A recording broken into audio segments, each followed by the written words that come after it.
everyone, Joni here with McWane Science Center, and welcome back to Sci Sparks. That may have looked terrifying, but it's just science in action. Stay tuned to find out how it works. So what's preventing the high cycle from falling off the wire? Well, physics. More precisely, the concepts of center of gravity and equilibrium. Now, before we get back to our bike, let's examine the center of gravity of my ruler here. The center of gravity is the geometric property that describes the average location of the mass of an object. If I balance it on the 6-inch mark, halfway down the ruler, the mass on either side of the object is equal to each other, preventing it from tipping one way or the other. But what if I wanted to balance it, say, here, at the 3-inch mark? Well, to do that, we need to add a counterweight. And voila, perfectly balanced. But why does this work?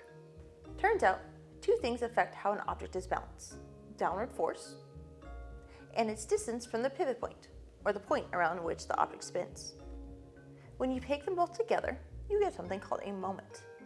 The moment measures the tendency of an object to rotate around a point.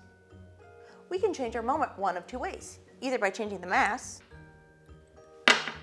or by changing the distance. For an object to be balanced, the total clockwise moment must equal the total counterclockwise moment.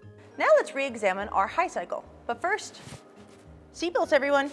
At the bottom, we have a counterweight that equals roughly 250 pounds. The moment that counterweight creates must be larger than the moment created from me sitting on the bike.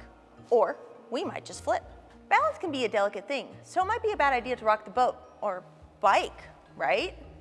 Well, before I trust myself to physics, let's try this on a smaller scale first.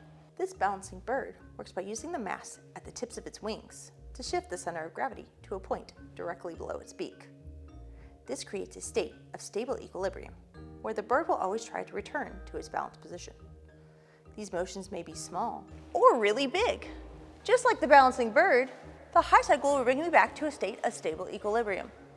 Whoa, now that's a wild ride.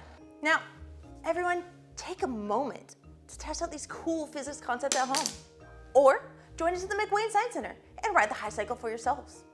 Either way, thank you for watching this episode of Sci Sparks. If you enjoyed this episode, make sure to leave us a like, and to catch new episodes as soon as they're released, make sure to subscribe. Thanks for watching. Until next time.